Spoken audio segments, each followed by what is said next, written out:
So, the news thus far, the entire trailer starts out with the final evolution for Rowlet, and the Pokemon is Decidueye. Yep. What are your thoughts on that? I was like, really, I didn't think that it was gonna be part ghost. I thought it was gonna be flying.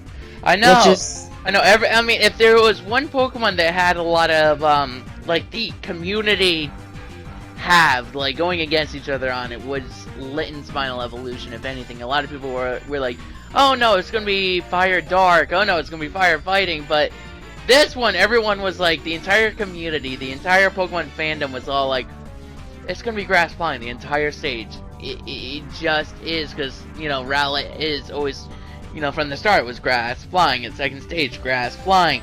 This one though, they just completely throw that out the window, and it's like, you know what, let's erase the flying and give it ghost type just to fuck with everyone.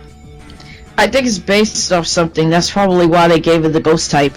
Yeah, I know. It's probably like an archer, and how archers hide more in the dark than they do in the, like a shadow archer. In the daytime. Yeah, shadow archer or something like that. So yeah. Yeah. And not only that, but each of the starters also get their own, how should I put this? Their own unique moves. And yeah. Decidueye's signature move is Spirit Shackle, and it prevents the opponent from switching out. So pretty much like an arena trap type thing. What are your thoughts? I like it. I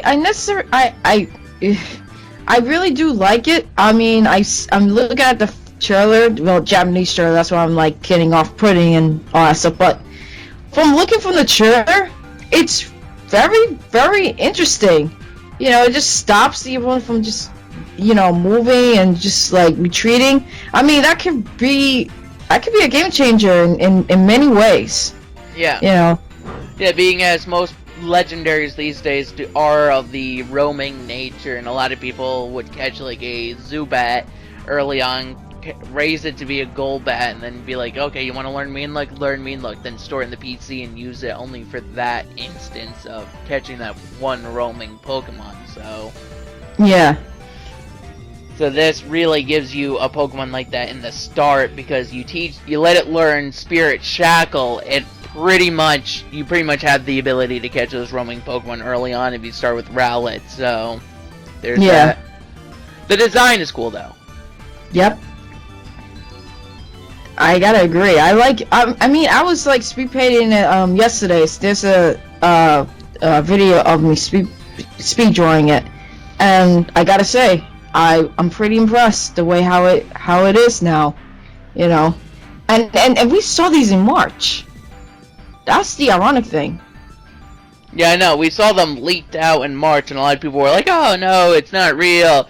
And that's really where all the fear for the Litten's evolution stems from, because of those final evolutionary lines. Because when we first only saw Litten, and that was the only thing we saw, the leaks didn't come out before the leaks and everything, everyone was just content. Everyone was joined in saying Litten's going to be fire dark all throughout its evolution. Everyone was like, there's no way it's going to be firefighting. It doesn't look like that it'll even evolve that way, because even though Torchic and Tepig, you know, it was had some form of hints to it, you know, and the very least of being just a solo fire type.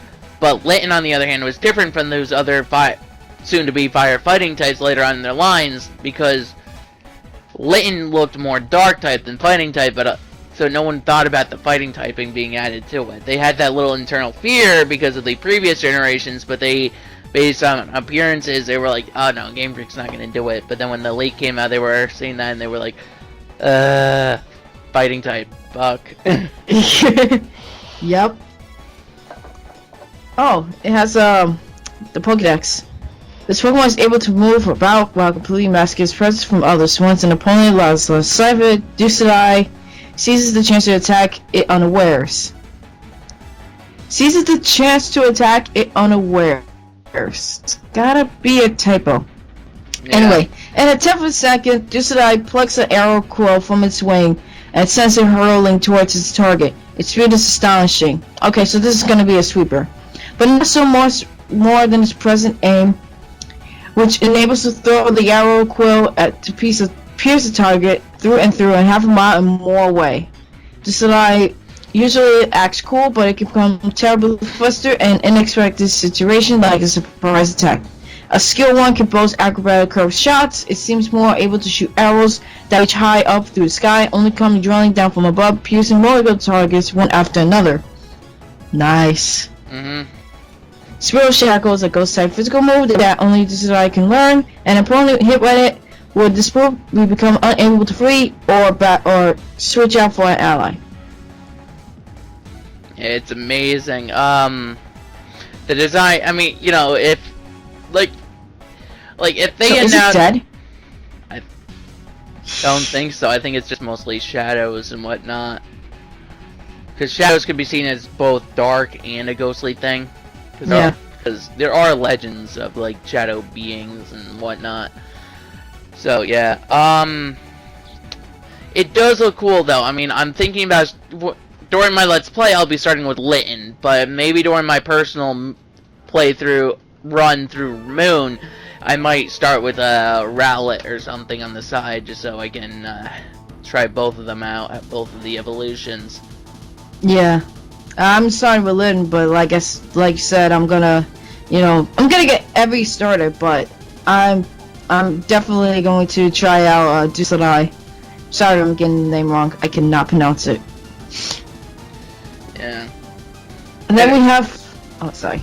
Then we have Incineroar, the fire dark type, or the one that split the entire fandom in two, pretty much, and pretty much made a lot of people be like, if you make this a fighting type Game Freak, I'm gonna fucking kill you. I'm gonna go to your headquarters in Japan. I don't care if I go broke. I'm gonna go there and break every one of your necks. Right. Anyway. Yeah. Because everyone was just against the idea of another firefighting type starter, so yeah, there it is. They made the wrestling motif. Yeah, and then that's yeah, the design pretty much why. Yeah, the design isn't that bad though. I mean, I don't mind the design. It's all the typing everyone was against. Yeah, the heal Pokemon. Yeah, as its fighting spirit increases, the flames that Incineroar produces within its body burst from its navel and waistline. Since the flames somewhat resemble a championship belt, they're known as its flame belt, and the Pokemon unleashes moves that use flames from it. In the heat of battle, Incineroar shows no concern for its opponents, and sometimes even launches attacks to strike the opposing trainer. As a result, many tend to dislike this Pokemon and keep it at a distance. Oh, well that goes with how the fandom felt about it. If it was a fighting type. Oh. Burn. Literally. If a crowd watching it battle is pumped up, Incineroar's fighting spirit will burn brighter. But a lackluster crowd can make it lose focus or fight shoddily. When it receives the admiration of young Pokemon and children, it may keep up its cold attitude on the outside, but in its heart of hearts, Incineroar is immensely happy. It loses the desire to fight when faced with a Pokemon that's clearly weak or injured, and it sometimes gets taken advantage of as a result, so it does have a kind heart. So it's not it's like Pangoro. Yeah, so it's not like that mean. It's just puts up a tough front because it wants to seem cool, but deep down it's like, I care. Nah. Darkest Lyrat is a dark type physical move that only Incineroar can learn, and it allows Incineroar to deal damage while ignoring the effects of any stat changes that the target might otherwise be affected by. Really comes in handy for those Pokemon that really buff up their defense and accuracy and their evasiveness as well, so it ignores that completely. That means Drifloon is fucked. Like, yes, I can minimize, yes! Oh wait, this is a dark tech move. Oh crap.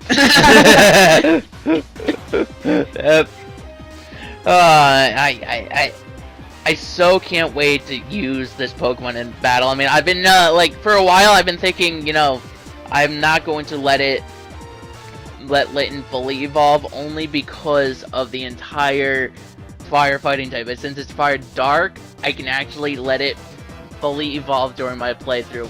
And a lot of people I can imagine will be saying the same thing. I can't believe this Pokemon was once characterized as being fire poison or fire ground. And I'm like, even if it didn't have the wrestling motif, I'm like, how would it be fire ground or fire poison? Poison, because when you go back on the website and look through Litton's thing, it'll say something about I know acid. about fireballs and all that stuff, but besides that, it doesn't really indicate anything about it being like poison to me. It just doesn't scream it. So, you know? so having your skin covered in acid, your skin covered in an oily acid that lets you create a fireball, doesn't constitute a poison typing to you? Well, it doesn't look like a poison type to me. So that's just me. Well, let me ask you this much: does Goodra look like a dragon type? No. Well, actually, it does. It just looks like it could be part poison, but it's not poisonous. There you go. Game Freak doesn't really do much with appearances. It's mostly characteristics. Yeah. So, you know, that acid could have related to it being a poison typing in a way. But it's poison typing, I get, but the ground typing. Me neither. I mean, that's mostly just because PD Winall just did like an entire thing on back in the early days, like on their website, on like Pokemon Sun Moon's Japanese website, and found like, oh, here's a ground typing like type bubble, and it's like, and so he took that as thinking Litten will be fire ground during its final evolution. So yeah, no.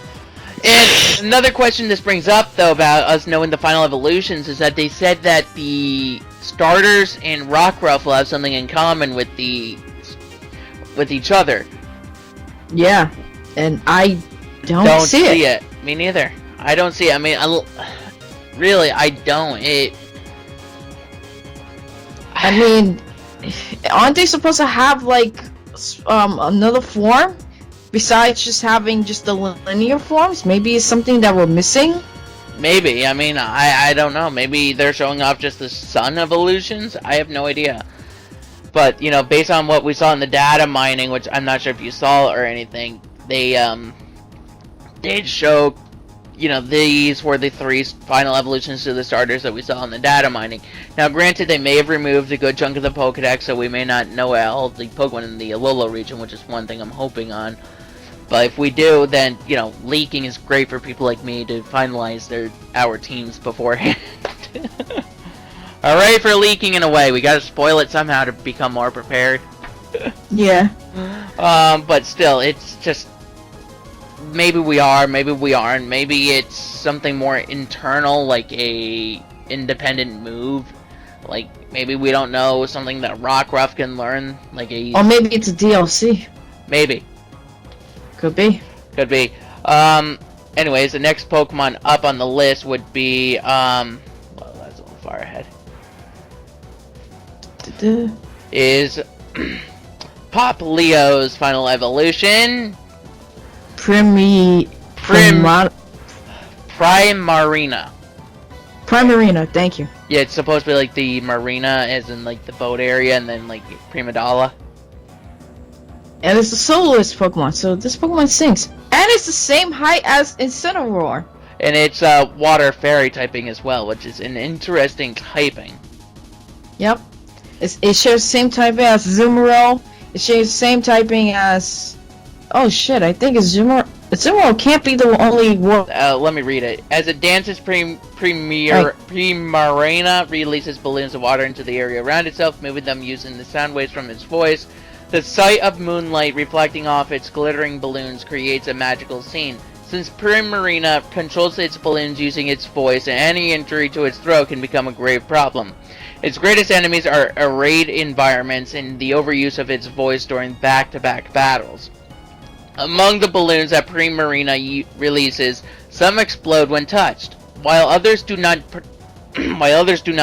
Primarina jump on the non-exploding balloons while they make sport of their opponents, and they use the exploding variety to trigger chained explosions. Primarina's songs have many variations, and each one changes the motions of the balloons.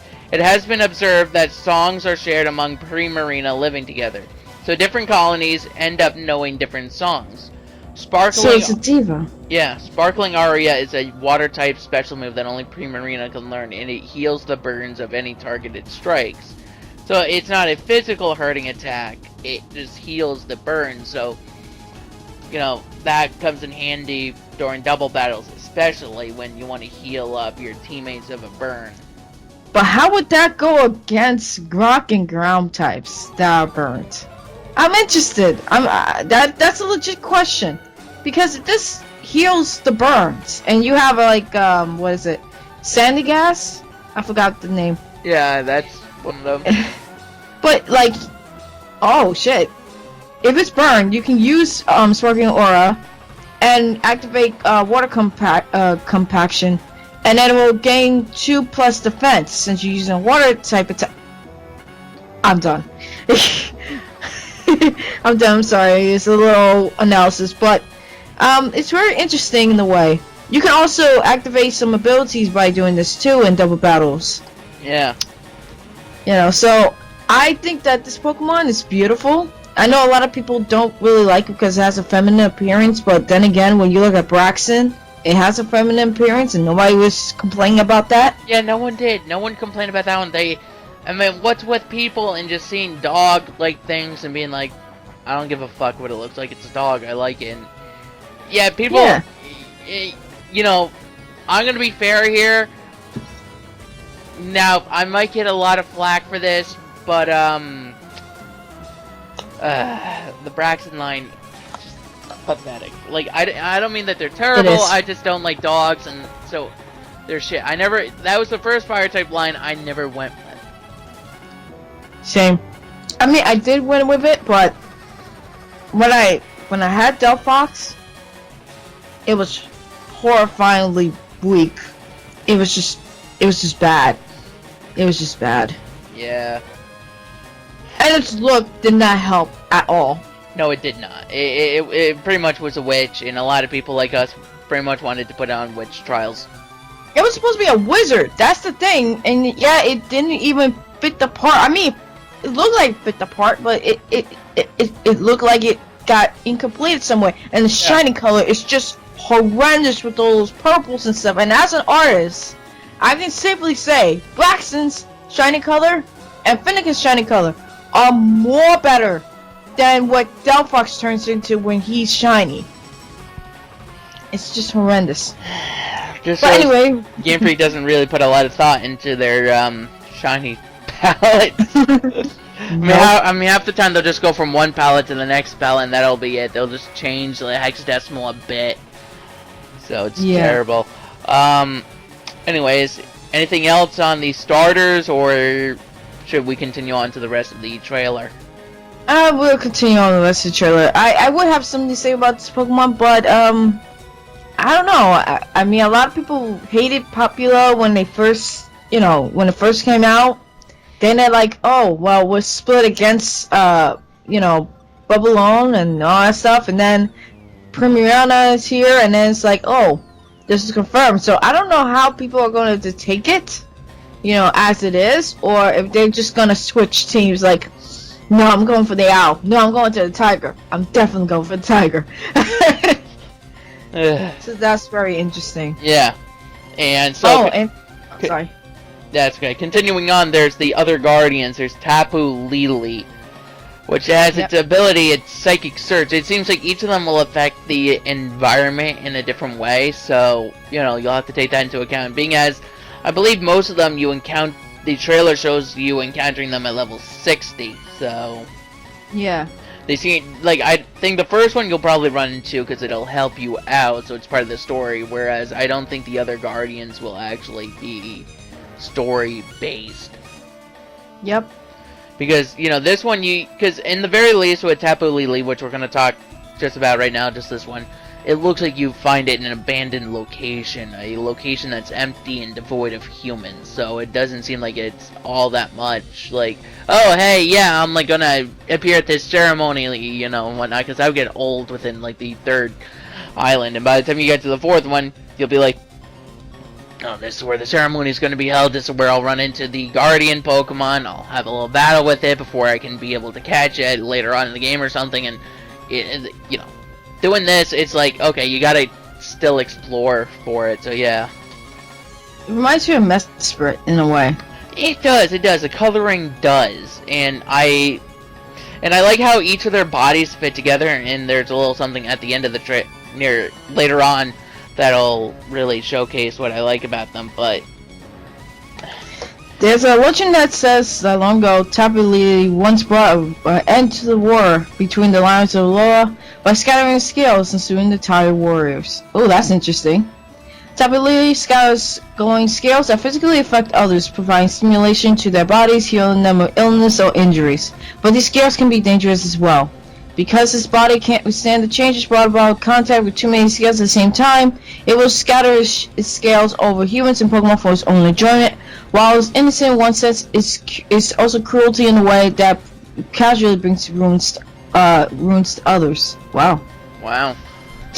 That's interesting. Yeah. If Tapu Bulu doesn't have much energy, doesn't have that much energy stored in a shell, and may lack the strength to seize victory on a head-to-head battle. With this in mind, it tends to prioritize not losing a battle over actually beating a foe, and skilled strategies for inflicting status conditions on opponents. Nature Madness slams a target with all Nature's Rage, reducing the target's HP by half. Second Terrain. It's a move that no Pokemon was able to previously learn, and by using it, it boosts the power of any psychic type moves by Pokemon on the ground and prevent them from being hit by priority moves. Tapu Bulu's ability is Psychic Surge, again restating that basically it's a new terrain effect that basically stops priority moves and gives a 50% boost to psychic types. So yeah. Yeah, that's good. So it protects. So it seems like this Pokemon will be one that'll, if any of the three will be able to learn, say, Thunder Wave or Hypnosis, this one will be the one to learn it over the others, so... Yeah, and it kind of reminds me of a Valkyrie. How, it kind of... Well, Valkyrie that's strategic in a way. Yeah. It does. So it's like Uxie, Mesprit, and... Yeah. Yeah. It's like a combination of the two. Yeah, it is. I think there's some others. I think there was like the grass one. Yeah, Yeah, we're gonna go in order of them. So hold on. The next one is the Ula Ula Islands Guardian Tapu Bulu. It's Grass Fairy typing, and its ability is Grass Surge. So you can take it away from here. All right. Tapu Bulu has the power to manipulate vegetation and cause it to grow. It can use this power on its own horns, which may change its shape or making them larger. This can come in handy in battle. The story of Pokemon is not very active. People's opinions differ from whether it's docile as it seems, or the reason that it doesn't move much can be talked up to simple laziness. It doesn't like unnecessary battles or fighting other Pokemon. Because of this, it makes a loud ringing noise to its tail to alert others of nearby presence. Although Tapu Bulu may not like to start battles, it shows no mercy for dealing with evildoers. That is said that when it spoke into his ruins, it punished them by swinging trees around like magic clubs. This Pokemon can learn Nature's Madness, which basically reduces the HP by half. And its ability is Grassy Search, which turns the field to grassy terrain, boosting the power of any grass type moves in use in Pokemon. Boosting the moves of any grass type moves used by Pokemon on the ground and restore a little bit of HP to it. It also halves the damage of moves like Earthquake, Magnitude, and Bulldoze. I did not know about that. Wow. But wow, it's pretty bulky. Yeah. Imagine just putting leftovers in this and have it activate grassy terrain and then have Rotoller. And then you just be like recovering HP for days. Oh yeah, this thing just would be hard to take out. Like I could imagine some of these Guardians actually being OP, maybe even somewhat close to ban, just because of that. Yeah.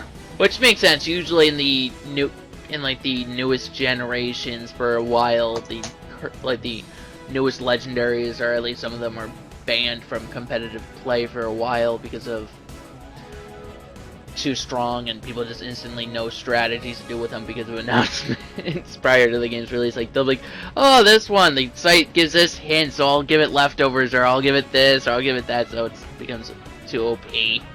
Well, the good people are smug on this, analyzing these Pokemon as we speak, so we should get analysis right after the games come out. Yeah. Ugh. And again, you run, just like the other one, you run into this one at level 60, so... Yeah, they're supposed to be, probably like late game, encounters. Yes, that's what I'm gonna guess, even though this is the third island, and I don't know in what Pokemon game you run into, you have a level 70 before you even complete the entire adventure, so I highly doubt this will be the case. That'll be the case where by the time you finish the game, you'll have like level 80s. would be nice, but at the same time, that's best for the post game rather than the main story. Yeah. And now going to the one that I think a lot of people would actually be happy about, the one that looks most like a dolphin, Tapu Fini. It's a water fairy type. Actually, it looks like a narwhal. It does, but it also looks somewhat like a dolphin too. So True. You know, I can see it both. People saying both ways. I mean, when you look at the way its shell, its what is it? Its shell, its thing is placed. It looks like a Pac-Man with a horn and a fin. Yep. It's beautiful though. Oh yeah. At least we got art for it now too. Yeah. You should draw them. I am. Good. And before you're doing that right now.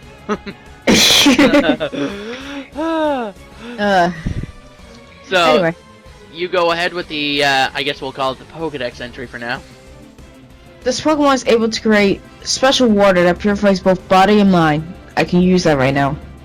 But Tapu Fini requires that supplements wishing to obtain the purified water, demonstrating the strength to withstand the Tapu's fog.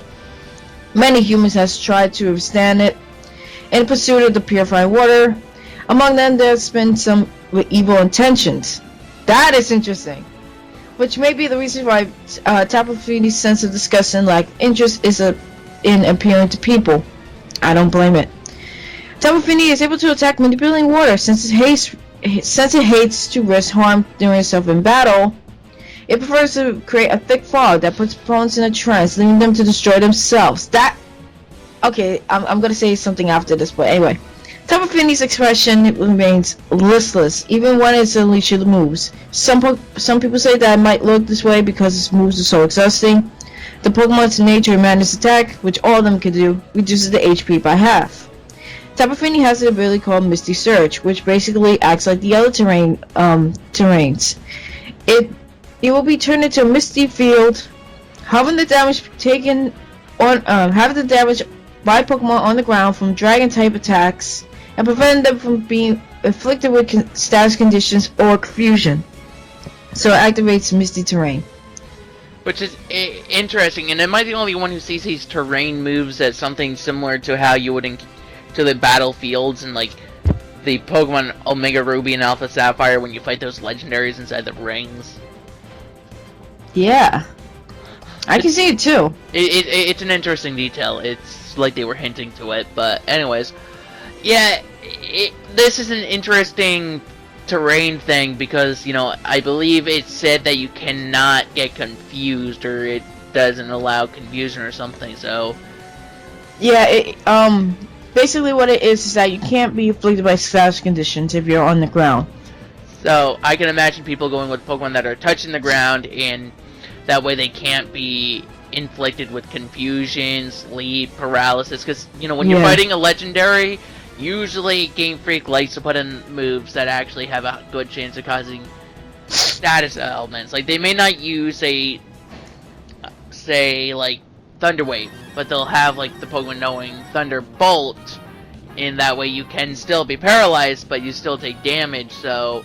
Yeah. This way, you know, at least you'll just take damage, and any move that can do status ailments will not inflict them. Yep. And what was interesting about it, when I was reading this, it says it prefers to create a thick fog that puts opponents in a trance and lead them to destroy themselves. When I think about that, that kind of reminds you of Zoroark in a way, with illusion. Yeah, it does, but...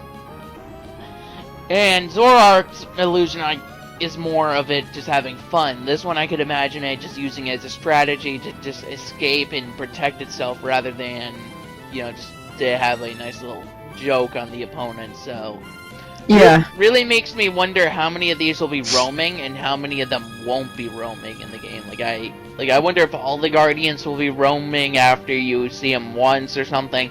But still, this one you encounter again at level 60, I believe it, is what the trailer shows off, so... Yeah. Really, it just looks great. Yep. Actually, all of them do. Yeah. And then we have the little pom-pom. And then we have the then they have the Z move, their own Z moves that they share. Mm-hmm. So all the Tapus or the Guardians have a Z move. Guardian of Alola, which I just love because their entire thing just closes them. They all become the head of the big yellow creature or something, and then it's just like, bam! It reminds me of that one. Now I haven't watched Bleach in a while, but but the way this is done, like not the creation of a thing, but the way that it slams down with the trainer putting their fist down like that in the same manner as the Pokemon would slam down on the Pokemon, on your opponent. It reminds me of one of those Bankais from one of the captains in Bleach. It's just like how he has that big beast that's like behind him. Then any move he does, his Bankai does as well. So it's just like interesting. So really makes me excited to use this Z move, and I wonder how many people will actually use this in competitive use. Probably a lot if the Tapos are really usable, which they are. I'm not saying they're not, but I mean, it's interesting. I like it, but I wonder what type it is. Did they even say what type it was, or no? No, they didn't.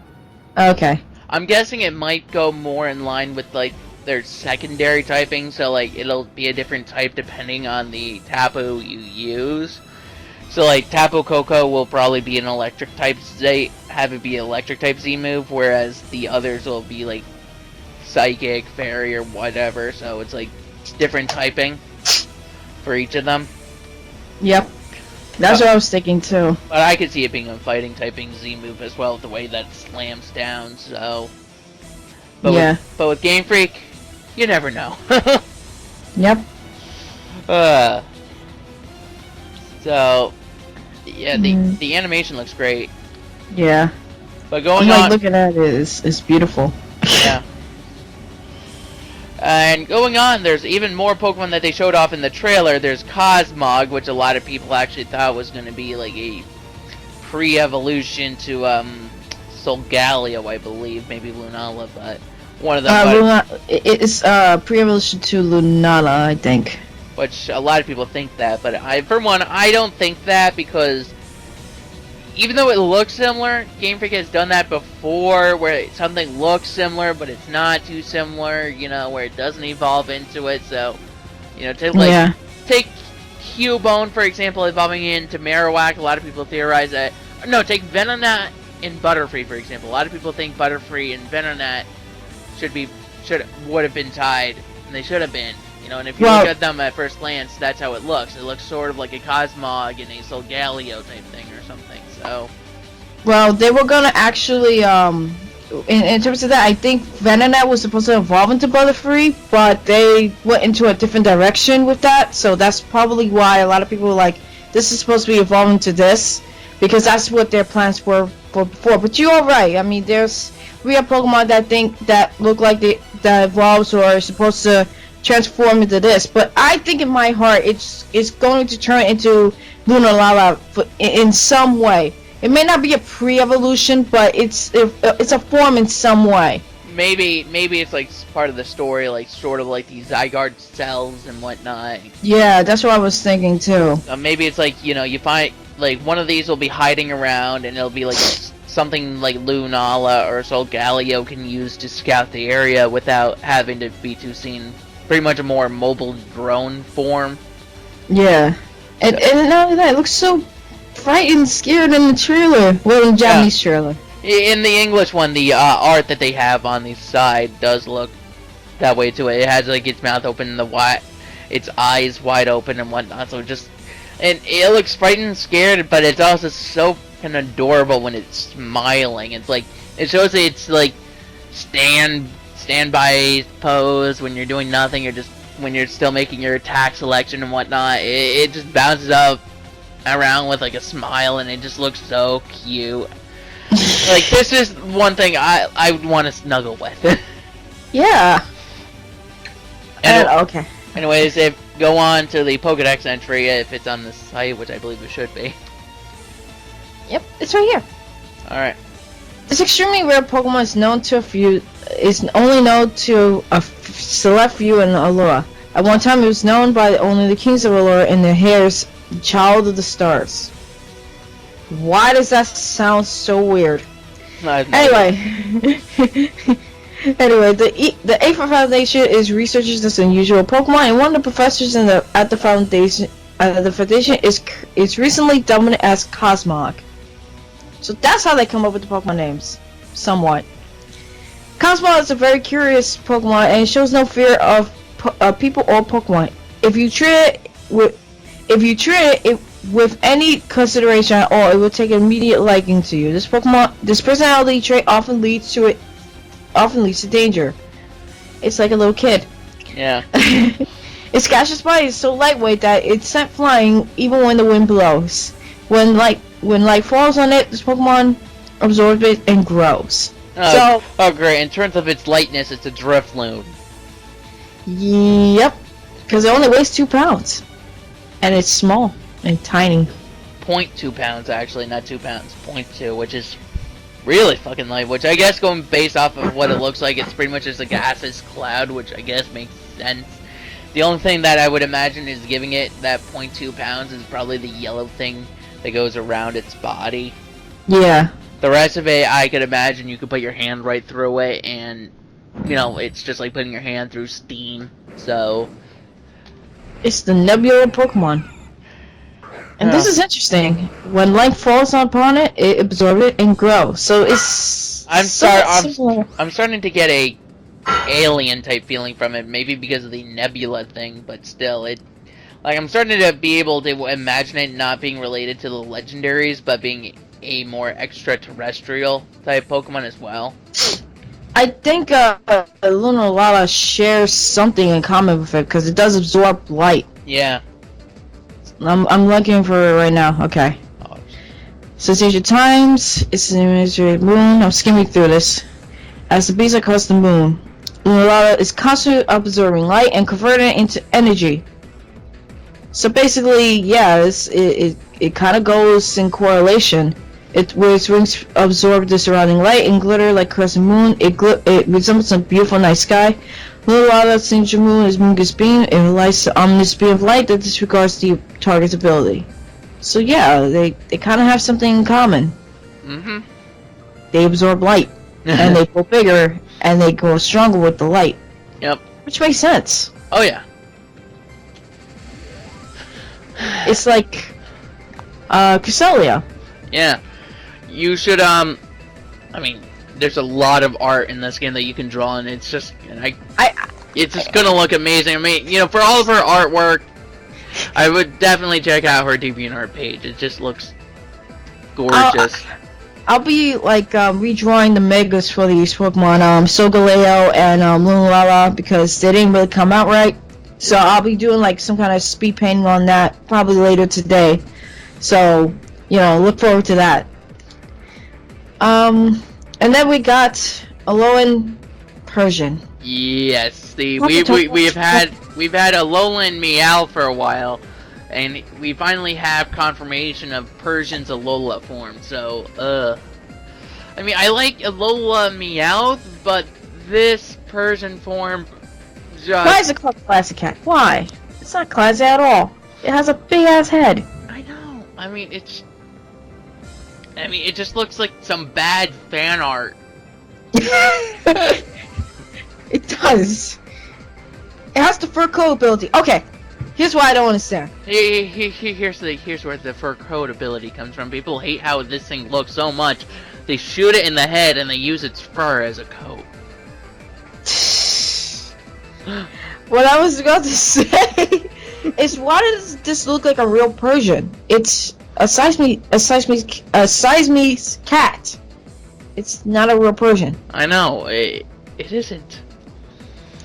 I would suspect that if, cause look at it. I mean, with Furfuro, it has hair, it has fur, which makes sense. But this thing doesn't really look like it has fur. It just looks like it's skin. Yeah. I hate those derpy eyes. Oh my God. Oh God. Well, they have an explanation, but this is really. I mean, here's the thing. If it was a trade-off that we get this and Incineroar becomes, is a dark type, or we don't have this and the Incineroar is a fighting type, I would have rather taken the fighting typing. Yep. Oh God, I feel like Game Freak's just punishing us at this point.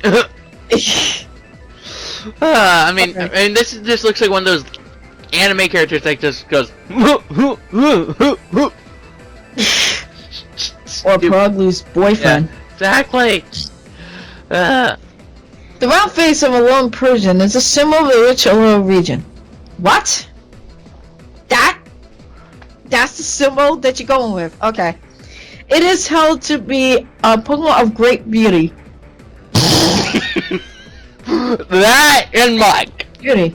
Oh my God. If that thing's a symbol of great beauty, then they must think Alola Muck is a thing of great beauty.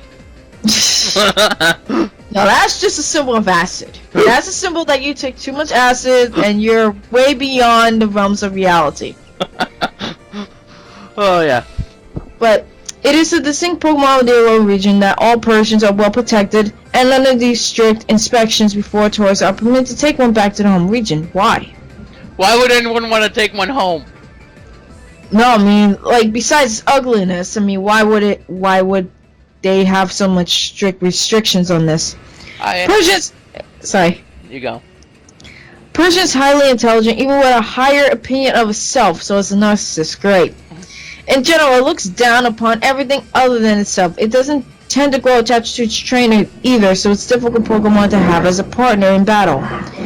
Its exquisite fur coat shines with high quality and enchants both humans and Pokemon. For this reason, it's a very popular Pokemon in the Alola region. It usually puts on a refined act, but once battle begins, it will judge itself in the most underhanded tactics, including surprise attacks, trickery, and even foul play. Yet its hard-to-see personality causes it to underestimate its opponents, and is often taken in by their counterattacks. Okay, so we got Pokemon that's a narcissist. Which, am I the only one who finds that most ugly characters in stuff are narcissists? You have a point there. I just think it's a cliche at this point. Yeah. So as a narcissist, it handles, it's beautiful in some odd way, and it tricks people. It tricks its opponents and stuff, but then it gets counterattacked. So basically, it underestimates its opponents. It's sneaky. It's intelligent. And it's a narcissist. Okay, that's perfect for a dark type Pokemon. This is perfect for Giovanni. Just take his normal Persian, you give him this Persian, and I think he'd be happy.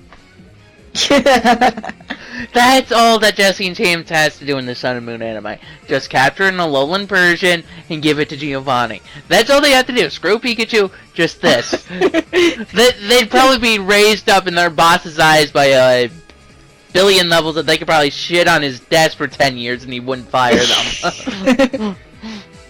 Nah. I'm pretty sure he's like, go after legendary Pokemon. I already got a cat, and it's loyal to me. And remember, it's not attached to its trainer, so even if you give it like the best attention, it's still not gonna be buddy with you. I know, I'm just saying that he's like, that it would seem like the Pokemon that best fit an evil mastermind. I'm just hoping that Jesse or James gets stuck with this Pokemon, that they just end up catching one in the anime. That would be hilarious.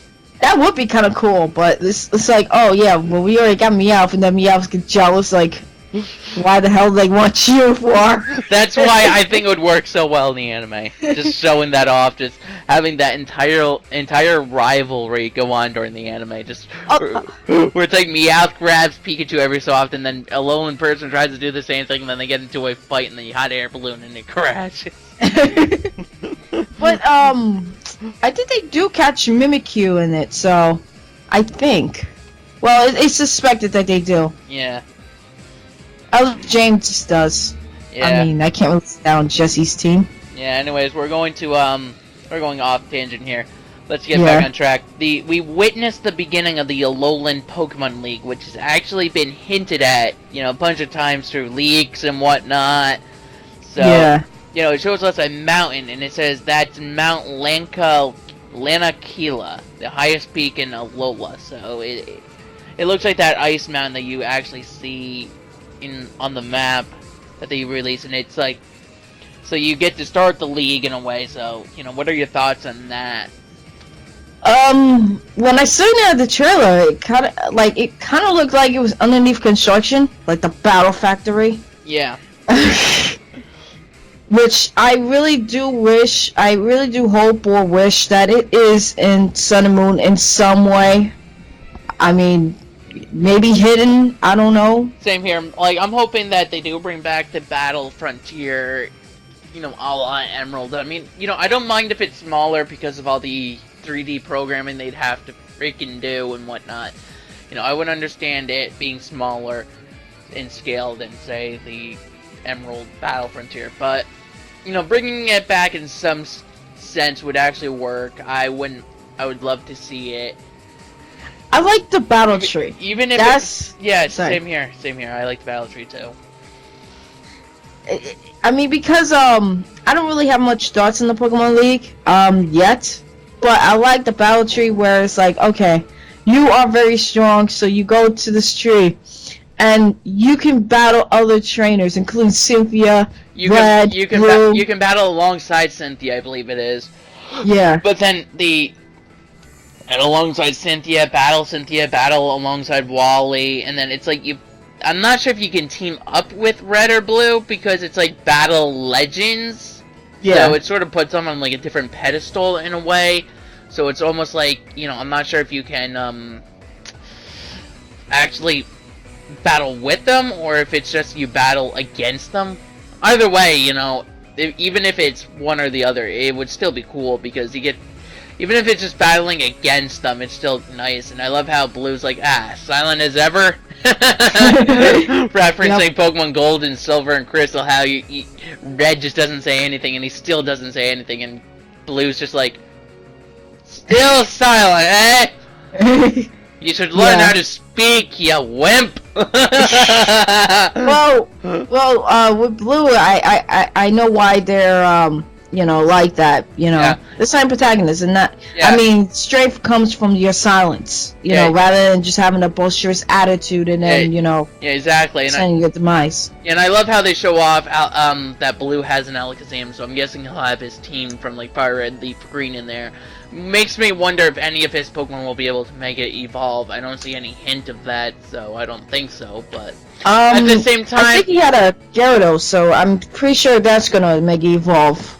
But then again, his Alakazam could make it evolve, so who knows, True. Like they could be hiding it on him or something. Like, I'm pretty sure this will be post-game stuff, like weird. Yeah. Because I can't see this being during the main story. I can't see how they would incorporate it, Yeah, me either. So this is probably like after the game ends, so, And then there's Red with a Pikachu, so... I was actually very happy when I saw that. Same here. I was like, thank you. This is just perfect. this is the only reason why people would want to visit another region, is to refight the silent protagonist from the previous game with like extremely high level Pokemon. This is great, giving people, like, I could imagine at some point you might be able to fight like Lucas, Dawn, and whatnot. So that would be interesting if they put the other rivals in the game besides just blue and red, because it would be perfect. Yeah, no, It's like because this is supposed to be the 20th anniversary, the game that celebrates the 20th anniversary of Pokemon, where it's like, okay, 20 years have passed, here you go, we're celebrating it and as I said in the reveal, in the first announcement trailer back in February, it's all coming together. We can all finally see how that is happening. Yep, I agree. I cannot wait for this game to come out. I mean, how many weeks is it? Me too. Yeah, which makes me wonder, makes me want to ask, do you think there will be like one more trailer that announces news before the game's release, or do you think this is it? I don't think this is it. I think we're gonna have like maybe a couple more trailers and then that's it, because the game's getting close and stuff like that.